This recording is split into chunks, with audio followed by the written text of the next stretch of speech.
Pangarap. Libre ang mangarap, lalo na kung may kalakip na pagsisikap. Sabi nga ay libre ang mangarap, pero matanong kita, hanggang pangarap na lang ba? Hanggang dito na lang ba? Saksi ang apat na sulok ng aking kwarto sa mga pangarap na aking binuo, mula sa mga simpleng bagay na aking ginusto, hanggang sa pangarap na parang iniisip mo na kalabo ng maging totoo. Pero patuloy itong pinanghahawakan na baka ako'y mapagbigyan dahil bata man ang pusong meron ako. Sa pangarap naman ay punong-puno ito. Noong tayo ay bata at musmus pa, yung tipong walang maramdamang pangamba, di pa natin inaalala ang paghihirap ni na ama at ina na lahat pala ng bagay na gustuhin mo ay dugo at pawis pa lang kapalit nito. Mga bagong laruan na lahat ay gusto, magagandang damit na dapat ay bago, mahal na sapatos para maipagyabang mo. Bagong bag at gamit sa eskwela na dapat kumpleto at meron ka. Yan lang naman, 'di ba? Pero lahat pala ng yan, pinaghihirapan. Nung tayo ay nagkaedad, unti-unti nang namumulat sa realidad na hindi pala lahat dapat maging maluho.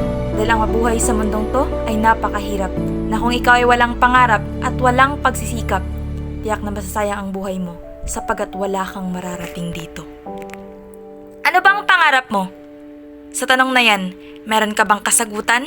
Marami kang nais mata mo, yung tipong hindi ka kasyang isang araw mo para lang ikwento ang pangarap na yung binuo. Bilang isang anak na may pangarap na nais makabawi sa hinaharap, sa sakripisyo at paghihirap ni na ama at ina na kahit sila ay walang-wala, kinabukasan ko pa din ang inaalala. Kaya sarap isipin na balang araw akin ding matatanaw ang bahay na ipapatayo ko bilang kabayaran sa kanilang sakripisyo. Hindi man responsibilidad ng isang anak ang magulang, ngunit hindi ako makakarating sa dulo kung wala ang mga ito. Kaya nay, tay, malayo pa pero malayo na. Hinihiling sa Diyos Ama na sana idagdagan pa ang buhay nila, nang sa ganun ay akin pang masuklian ang kanilang mga pinaghirapan.